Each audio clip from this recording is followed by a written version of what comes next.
우리 모두 하나님 바라보며 살아가는 우리 성도 여러분들 다 될 수 있기를 간절히 바랍니다.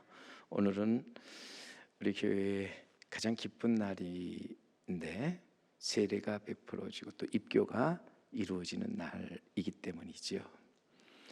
이날은 새 생명이 태어나는 귀한 날입니다. 하나님의 자녀로 그 이름이 하나님 나라 생명책에 기록되어지는 날입니다. 여러분, 세례는 교회 안에서 시행하는 성례로서 불신자나 또 확신이 없던 사람들이 예수 그리스도를 구주로 고백함으로써 구원을 받고 하나님의 자녀와 언약의 백성이 된 사실을 하나님 앞과 구원받은 온 교회 공동체 앞에서 공개적으로 확증하고 선포하는 예식이지요. 구원의 약속이며 또한 세례받은 성도가 예수 그리스도의 죽음과 부활에 참여함으로써 이제는 그 부활 영생에 이르는 확실한 보증이라는 것입니다. 이 세례는 마치 그래서 한 쌍의 사랑하는 남녀가 오랜 교제 끝에 마침내 부부가 될 것을 양가 가족과 친척 친지들 앞에서 공개적으로 서약하며 선언하는 결혼식과 같은 것입니다. 매우 중요한 것이죠. 더욱이 세례와 입교 그런 점에서 나의 옛사람이 이제 예수 그리스도의 죽음과 함께 연합돼 죽고 예수 그리스도의 부활하심과 함께 연합되어 거듭난 새 사람으로 다시 이제 살아나는 새롭게 되어 살아가는 것을 이제는 의미하는 중요한 의식입니다. 여기서 우리 입교라는 것은 부모의 서약으로 어릴 때 유아세례를 받은 자가 믿는 가정과 교회에서 성장해서 성인이 된 후에 자신이 결단함으로써 교회 앞에 신앙을 고백하고 믿음의 장성함에 이르는 것이 바로 입교라고 하는 것입니다. 우리 믿는 사람들에게 세례와 입교는 그래서 대단히 중요한 것으로서 입교와 세례에 이제 임하는 것이 복잡하고 어렵고 대단한 것을 요구하지 않습니다.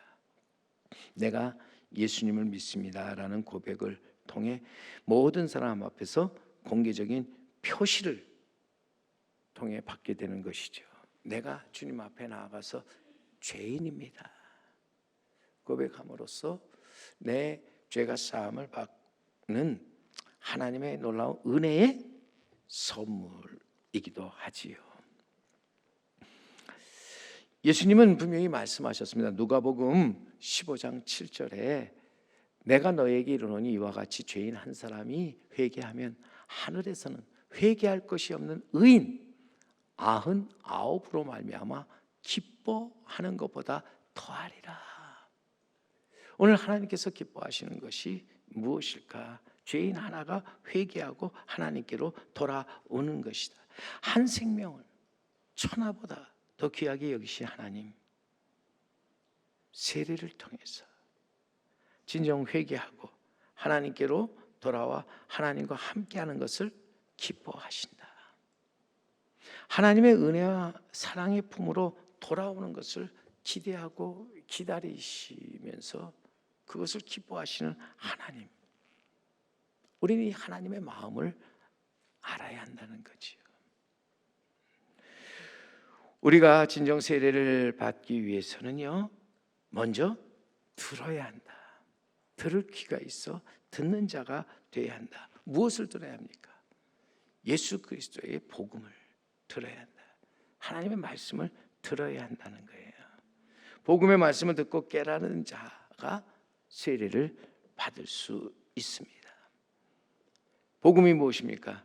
예수님이 하나님의 아들이요 그분이 이 땅에 오셔서 십자가에 죽으셨는데 그 죽으심이 나의 죄 때문이라는 것을 이제는 알고 그분이 피 흘려서 내 과거, 현재, 미래의 모든 죄를 다 덮으시고 그분이 부활하심으로 나도 영원히 예수 그리스도와 함께 다시 살아나 눈물도 아픔도 슬픔도 괴로움도 죽음도 없는 저 천국에서 영원 무궁토록 하나님께 살아갈 것이라고 하는 것을 우리가 이제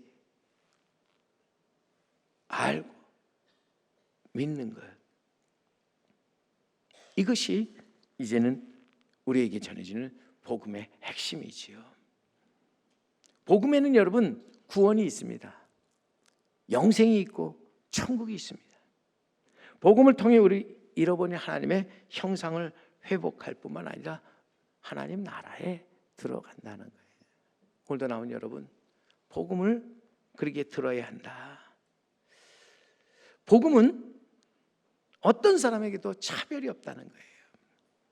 부자든 가난한 자든 배운 자든 못 배운 자든 또 힘 있는 자든 힘 없는 자든 남녀노소 그 어떤 차별 없이 이 땅의 모든 사람에게 주어지는 하나님의 은혜의 선물이지요. 이 복음을 듣고 바로 알고 바로 믿는 자에게 구원의 놀라운 역사가 이루어진다는 거예요. 하나님의 자녀가 되는 권세가 주어지게 된다 하는 것입니다. 오늘 본문 말씀에 보세요. 사도행전 2장 36절 본문 앞절에 있는 그 말씀에 보면은요, 그런즉 이스라엘 온 집은 확실히 알지니 너희가 십자가에 못 박은 이 예수를 하나님이 주와 그리스도가 되게 하셨느니라 하니라. 여러분, 베드로가 확실히 알라고 외치는 그 말씀의 핵심은 십자가에 못 박혀 죽으신 예수를 알라는 거죠. 십자가에 못 박혀 죽으신 예수, 그분은 하나님의 아들로서 우리를 위해 십자가에 달려 죽으셨다. 하지만 죽은 자 가운데서 다시 살아나셔서 부활의 첫 열매가 되신 분이다. 그는 부활과 생명의 주로서 하나님께서 그를 다시 살리셔서 주와 그리스도가 되게 하셨다. 십자가에 달린 예수님은 누구시냐? 그는 하나님의 아들로서 우리의 주요 또한 그리스도가 되시는 분이시다. 우리는 이 예수 그리스도에 대해서 확실히 알고 확실히 믿어야 한다는 거예요. 나아가서 그가 하신 말씀에 따라서 확실하게 우리는 행하는 자가 되어야 합니다. 우리가 구원을 받고 영생을 얻으며 천국에 이르는 길이 있다면 예수 그리스도를 바로 알고 바로 믿으며 바르게 행하는 것이죠. 예수 그리스도가 곧 길이요 진리요 생명으로서 그로 말미암지 않고는 아버지께로 갈 자가 없다는 것을 분명히 우리가 알고 믿으면서 그의 말씀에 따라서 살아가는 자가 되어야 한다 하는 것입니다. 그러기 우리는 여러분, 오늘도 여러분 나와서 주님이 우리에게 하시는 말씀을 들어야 하고요, 들을 뿐만 아니라 듣고 마음에 새길 수 있어야 합니다. 들으면서 우리는 한 귀로 듣고 한 귀로 흘려보내는 것이 아니라 들으면서 그 말씀이 우리 가슴에 와 닿아야 한다는 거지요. 복음이 우리 마음에 와 닿아야 한다. 말씀이 우리 속에 이제는 꽂혀야 한다는 거예요. 오늘 그래서 읽었던 본문 37절에 주어지는 말씀을 여러분 보시면은요, 그래서 그들이 이 말을 듣고 베드로가 전하는 복음의 그 메시지를 듣고 마음에 찔려 베드로와 다른 사도들에게 물어 이르되 형제들아 우리가 어찌할꼬 하거늘. 놀랍게도 복음을 들을 때 마음에 찔림을 받았습니다. 하나님의 은혜예요. 말씀을 들을 때 여러분 그 말씀이 내 가슴에 와 닿는 것 하나님의 은혜고요, 말씀을 들을 때 그 말씀이 내게 찔림을 가져다 주는 것도 하나님의 은혜임을 우리는 알아야 합니다. 여러분, 하나님의 말씀 복음을 들으면서 아무런 깨달음을 받지 못하는 자 멸망하는 짐승과 같다. 듣고서 마음에 이제는 무거움 때문에 귀를 막고 마음을 더욱더 완악하게 하고 강박하게 하는 사람들이 있습니다. 마음의 찔림을 받고서 오히려 나아가서 잘못된 선택을 하는 사람들이 있습니다. 이들은 하나님의 은혜를 헛되이 받는 사람이에요. 어리석은 자라는 거예요. 지혜로운 사람, 복음을 듣고 마음의 찔림을 받고 거기에 대해서 언제나 바르게 응답한다 하는 것입니다. 베드로가 전하는 말씀을 듣고 찔림을 받을 때 저들은 베드로와 다른 사도들에게 이제는 물어봅니다. 우리가 어찌할꼬? 우리가 어찌하면 좋겠는가? 좋은 질문, 해답의 시작이다. 인생의 어떤 갈등과 고통 속에서도 우리는 그러기에 이제는 하나의 귀한 응답의 길로서 올바른 질문을 할 수 있어야 한다는 거죠. 왜요? 모든 문제 해결이 올바른 질문에서 시작되기 때문이라는 거예요.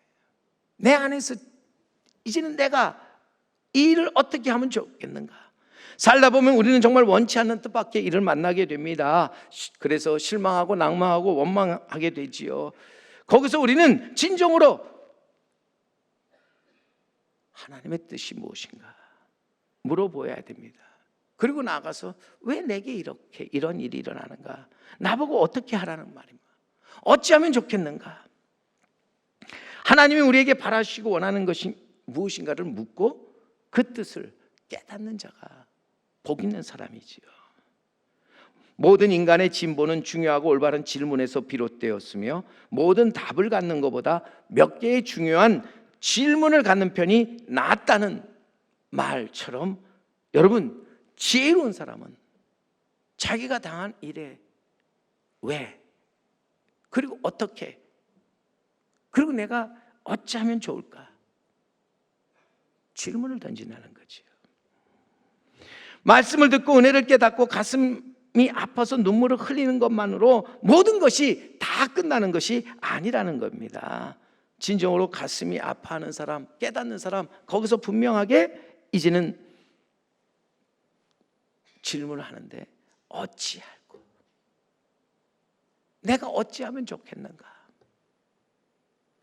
사람들이 생각하지 못한 엄청난 일이 눈앞에 닥칠 때 정말 어찌할 바를 모르고 멍하니 바라만 보고 있을 때가 많죠. 넋을 잃어버리고 실망, 낭망에 빠질 때가 많이 있습니다. 여러분,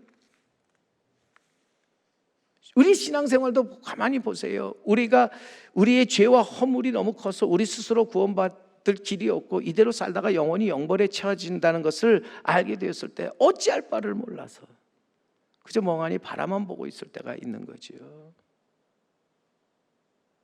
죽음이 우리 배에 다가왔을 때 어찌할 바를 몰라 그냥 멍하니 바라만 보는 사람들이 있다는 거예요. 이때 성도가 무엇을 해야 하는가? 물어봐야 되지요. 누구에게 물어봐야 됩니까?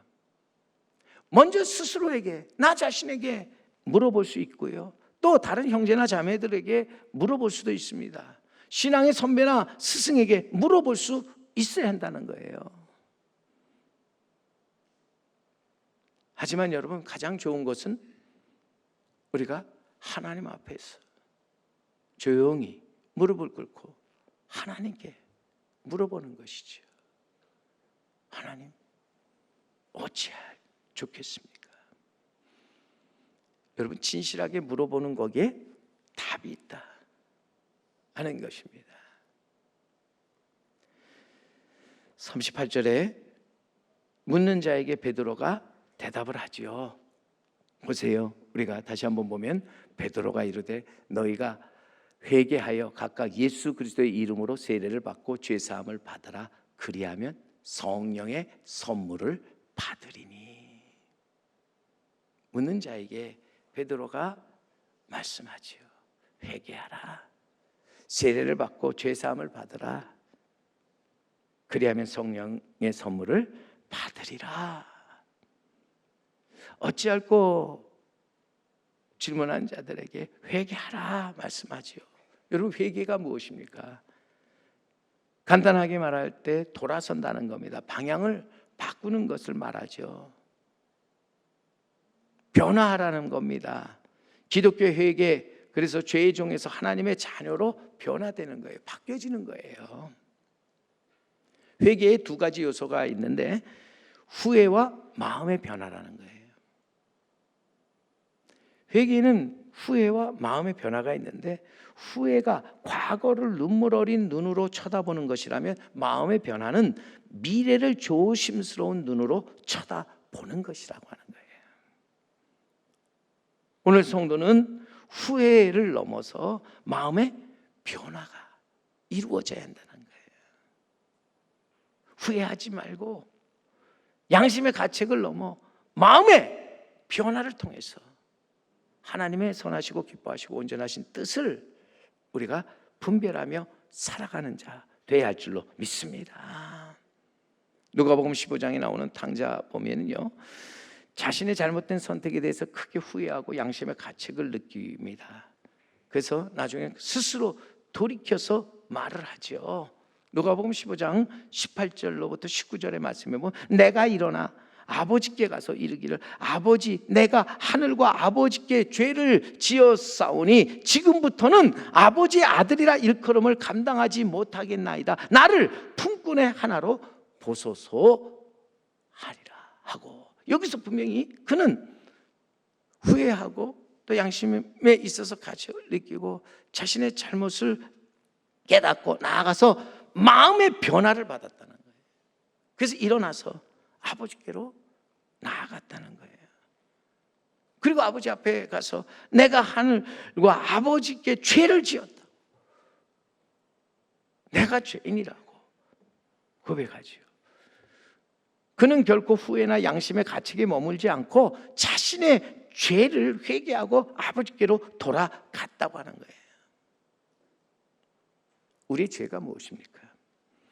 하나님을 멀리 떠난 것이잖아요. 하나님을 잊어버리고 살아가는 것이에요. 하나님의 뜻이 아니라 내 뜻대로 살아가는 것이 우리에게 죄라는 거예요. 죄를 깨달았을 때 우리가 해야 할 일이 무엇입니까? 후회나 양심의 가책을 넘어서 이제는 우리는 하나님께로 돌아가야 한다는 거예요. 마음의 변화를 통해서 하나님께로 돌아가야 한다는 거예요. 예수님을 팔았던 가룟 유다, 그가 이제는 자신이 예수님을 판 것에 대해서 양심의 가책을 받았습니다. 후에 막심하여서 그는 돌이킨 듯 했지만 안타깝게도 그는 하나님께로 돌아가지 못했습니다. 그는 그 후에 그리고 양심의 가책 속에 스스로 목숨을 끊는 그 길을 선택하고 말았잖아요. 우리는 마음의 변화를 통해서 일어나 아버지께로 돌아가야 합니다. 이것이 회개로서 하나님은 회개하고 돌아오는 일을 긍휼과 사랑으로 맞아 주신다고 하는 거예요. 오늘도 여러분, 우리가 회개하고 우리 하나님께로 돌아가는 자 되기를 간절히 바랍니다. 우리 앞에 이루어지는 일들을 보면서 우리는 다시 회개하고 하나님 앞에 일어나 나아가는 자가 되어야 합니다. 그리고 이제는 나아가서 우리는 죄를 깨닫고 마음의 변화를 통해서 하나님의 뜻을 찾아야 되는데, 참된 회개, 하나님과의 관계를 새롭게 하는 관문으로 우리의 모든 것이 회복되고 또한 우리가 하나님의 형상을 회복하여 하나님의 나라를 이루는 길이 되는 것입니다. 참된 회개가 있을 때 거기에 우리의 믿음의 회복, 부흥의 놀라운 역사가 이루어지게 된다는 말입니다. 나도 모르게 하나님 없이 세상 속에서 마귀와 함께 죄를 범하며 지옥을 향해 가던 길에서 돌이켜서 마음의 변화를 받아 구원, 영생, 천국의 길을 걸어가는 우리 성도 여러분, 그리고 우리 제3교회가 되어야 할 줄로 믿습니다. 우리가 마음을 바꾸면 거기에 새로운 길이 열리게 된다는 거예요. 닫혔던 하늘문이 열리고 은혜의 빗줄기가 우리에게 가득 임하게 된다 하는 것입니다. 그러기에 여러분, 우리는 회개하고 하나님께 일어나 돌아가자. 회개하고 하나님께 돌아가서 우리가 세례를 받아야 한다는 것입니다. 세례는 구원을 얻은 확증으로서 우리가 하나님께로 돌아섰다고 하는 표시죠. 우리의 방향이 바뀌었다는 증거가 바로 우리에 있어서 세례라는 거예요. 성도는 세례를 반드시 받아야 한다. 우리가 받는 구원에는 믿음과 행위가 절대적이지만 거기에는 반드시 거쳐야 할 의식도 포함되어 있는데 그것이 세례라는 것이죠. 베드로전서 3장 21절 말씀에 그래서 보세요. 물은 예수 그리스도께서 부활하심으로 말미암아 이제 너희를 구원하는 편이 곧 세례라. 구원하는 표, 우리가 구원받았다고 하는 증거가 세례라고 하는 거예요. 여러분, 주님이 이 땅에 계실 때 분명히 말씀하셨습니다. 마가복음 16장 16절에 보세요. 믿고 세례를 받은 사람은 구원을 얻을 것이요 믿지 않는 사람은 정죄를 받으리라. 여기서 믿고 세례를 받은 사람 구원을 받는다. 우리가 구원을 받고 영생을 얻고 천국에 이르는 길, 세례를 받는 것이라는 것이죠. 다시 한번 여러분 분명히 기억하세요. 세례는 우리가 갖고 있던 죄를 버리고 하나님께로 돌아섰다고 하는 확실한 증거입니다. 구원의 표시입니다. 그러기에 우리는 세례를 받고 나아가서 정말 이 땅에서 주를 위해서 살아가는 자가 되어야 한다. 주님의 나라를 이 땅에 나타내 보이며 살아가는 자가 되어야 한다는 겁니다. 우리가 마음의 변화를 받고 세례를 받게 될 때 거기서 하나님이 우리에게 약속하신 것이 있습니다. 성령을 선물로 받으리라. 회개하여 각각 예수 그리스도의 이름으로 세례를 받고 죄 사함을 얻으라. 그리하면 성령을 선물로 받으리라. 더욱이 39절에 이 주님의 약속, 이 약속은 너희와 너희 자녀와 모든 먼 데 사람 곧 주 우리 하나님이 얼마든지 부르신 자들에게 하신 것이다. 하나님이 택하여 부르신 자에게 하신 귀한 약속이 무엇입니까? 너희가 회개하고 세례를 받아 죄사함을 받으면 내가 너희에게 성령의 선물을 주리라. 성령을 너에게 부어 주리라는 거예요. 우리는 주님의 귀한 이 약속을 믿고 나아가서 주님 앞에서 우리는 주님이 약속하신 이 성령을 받는 자 되어야 할 줄로 믿습니다. 주님이 약속하신 성령을 받고 이제는 성령의 충만한 가운데 살아가는 자가 진정한 그리스도인이라는 거예요. 성령 없이 우리는 예수 그리스도를 주라 고백하지 못하잖아요. 성령 없이 우리는 이 땅에서 담대하게 살아갈 수 없다는 거예요. 성령의 이끌림을 받을 때 우리는 예수를 나의 주 그리스도라 고백하며 나아가서 담대하게 살아가게 되는 줄 믿습니다. 오늘 하나님의 선하시고 기뻐하시고 온전하신 뜻이 있다면 우리가 마음의 변화, 즉 회개를 통해서 주님 앞에 나와 주님의 이름으로 세례를 받고 죄사함을 받아 이제는 주님이 약속하신 성령을 받고 성령 충만함 속에서 살아가는 것인 줄 믿습니다. 우리가 성령에 이끌려 살아가는 것이라는 거예요.